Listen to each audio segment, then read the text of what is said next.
Hello मेरे प्यारे बच्चों। तो आज की इस वीडियो में देखिए मैं आपको बताने वाली हूँ कि आप अति लघुत्तरीय प्रश्न जो कि ज्ञात के जुड़े हुए हैं, एसएसटी से जुड़े हुए हैं, मैं आपको टोटल 50 क्वेश्चंस बच्चों कराऊंगी जो कि इम्पोर्टेंट है, अति लघु के हैं और एसएसटी के हैं। ठीक है, तो अच्छे से ध्यान से वीडियो को समझिए क्योंकि बहुत मेहनत करके इतने, आपका पता है कि आपका सिलेबस कितना ज्यादा है एसएसटी का, उसमें से इतनी 4-4, 5-5 सेक्शंस हैं, हर एक सेक्शन से इम्पोर्टेंट क्वेश्चन छांटना, निकालना, फिर लिखना, आप समझ सकते हैं कितनी मेहनत लगती है। बच्चों प्लीज वीडियो को इसलिए शेयर कर दिया करिए।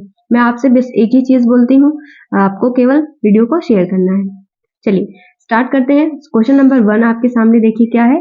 उन दो राज्यों के नाम बताइए जहां वाणिज्य कृषि होती है। केवल मैं आपको क्वेश्चंस बताऊंगी जो इम्पोर्टेंट है, आपको स्क्रीनशॉट ले लेना है और उसके बाद अपनी क्वेश्चन बैंक या फिर बुक में टिक कर लेना है, वही क्वेश्चंस को बार बार दोहराना है। ठीक है बच्चों, पहला सवाल आपके सामने है, उन दो राज्यों के नाम बताइए जहां वाणिज्य कृषि होती है।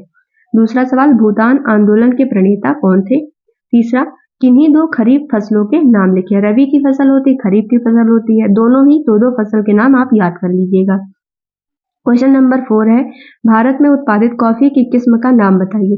दो तरीके की कॉफी होती है, रोबस्टा होती है, एक अरेबिका होती है, दोनों में से आपको बताना है भारत में उत्पादित कॉफी का नाम।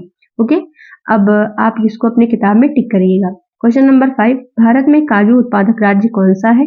6 नंबर, उस तिलहन का नाम बताइए जो खरीफ और रबी दोनों में उगाया जाता है। बच्चों ये वाला क्वेश्चन बहुत ज्यादा इंपॉर्टेंट है, इसको ध्यान से समझ के याद करिएगा। क्वेश्चन नंबर 7 है, सतत पोषणीय ऊर्जा के दो आधार बताइए। क्वेश्चन नंबर 8, बायोगैस से आप क्या समझते हैं। लघु व कुटीर उद्योग में अंतर बताइए। बच्चों ये वाला सवाल भी बहुत ज्यादा इंपॉर्टेंट है, बाकी जो मैं करा रही हूँ सारे के सारे इंपॉर्टेंट है। ठीक है, चलिए क्वेश्चन नंबर 10, पटसन उद्योग सर्वप्रथम कब और कहाँ स्थापित हुआ। देखो बच्चों एसएसटी का सिलेबस बहुत बड़ा है, इसलिए जो इम्पोर्टेंट मैं आपको करा रही हूँ इस वक्त केवल आपको इम्पोर्टेंट पढ़ना है, ना कि पूरा सिलेबस। आप अगर पहाड़ पे चल रहे हैं तो आप क्या ले जाएंगे पहाड़ पे, केवल जो जरूरी चीज होगी। इसीलिए समझ लो बोर्ड एग्जाम भी पहाड़ जैसा है, आपको केवल जरूरी चीजें पढ़नी है। क्वेश्चन नंबर 11, भारत की किन्हीं दो अभ्रक बेटियों के नाम लिखिए। बेल्जियम की तुलना भारत में किस राज्य से की गई है। सामुदायिक सरकार से क्या तात्पर्य है। गृह युद्ध का तात्पर्य क्या है। किस देश को यूरोपीय संघ का मुख्यालय बनाया गया। क्वेश्चन नंबर 16 है, भारतीय संघ का गठन किस सिद्धांत पर हुआ। क्वेश्चन नंबर 17, उत्तरी आयरलैंड की जातीय संरचना क्या थी। समवर्ती सूची पर कानून बनाने का अधिकार किसको दिया गया है। तो बच्चों इसका आंसर मैं आपको बताना चाहूंगी, समवर्ती सूची। देखो जो सूचियां होती हैं भारत के नियम में वो 3 होती हैं। ठीक है, एक होती है केंद्र सूची, एक होती है राज्य सूची और एक होती है समवर्ती सूची। कौन सी सूची होती है, समवर्ती, जिसको इंग्लिश में कहते हैं कनकरेंट। क्या बोला जाता है, कनकरेंट लिस्ट। ओके, अब देखिए जो केंद्र सूची होती है उस पर केवल केंद्र सरकार को बनाने का राइट होता है कानून। राज्य सरकार, जो राज्य सूची होती है उसमें केवल राज्य सरकार कानून बना सकती है, लेकिन बच्चों जो समवर्ती सूची होती है उस पे केंद्र राज्य दोनों को मिलकर कानून बनाना होता है। ठीक है, तो ये चीजें आपको याद रखनी है। जैसे एजुकेशन हो गया, जैसे आपने देखा नई एजुकेशन पॉलिसी आई, वो क्या थी, एजुकेशन सिस्टम, ये क्या है, समवर्ती सूची में आता है क्योंकि इस पर राज्य और जो केंद्र है दोनों कानून बनाते हैं मिलकर के। ठीक है, तो ऐसे क्वेश्चंस आपके एग्जाम में आ सकते हैं। अगला सवाल देखेंगे, जनगणना 2011 के अनुसार कुल साक्षरता दर कितना प्रतिशत है। और इसी पे एक सवाल है, सबसे ज्यादा साक्षरता दर कहाँ है, उसको भी आप याद रखें। समरूप समाज किसे कहते हैं, ये वाला क्वेश्चन भी आपके लिए इम्पोर्टेंट है। चलिए क्वेश्चन नंबर 41 देखेंगे, राजनीतिक दलों के 3 अंगों के नाम बताइए। एक मिनट आप मैं देख लो कि इसमें मैंने कराया है या नहीं। हाँ वही तो मैं सोचूं यार चलिए 21 नंबर क्वेश्चन है, दबाव समूह का जन्म कब होता है। भारत का सामाजिक ढांचा किस पर आधारित है। सांप्रदायिकता किसे कहते हैं। लैंगिक विभाजन क्या है। माओवादी किस विचारधारा को मानने वाले लोग हैं। बहुत इंपॉर्टेंट क्वेश्चन है बच्चों ये।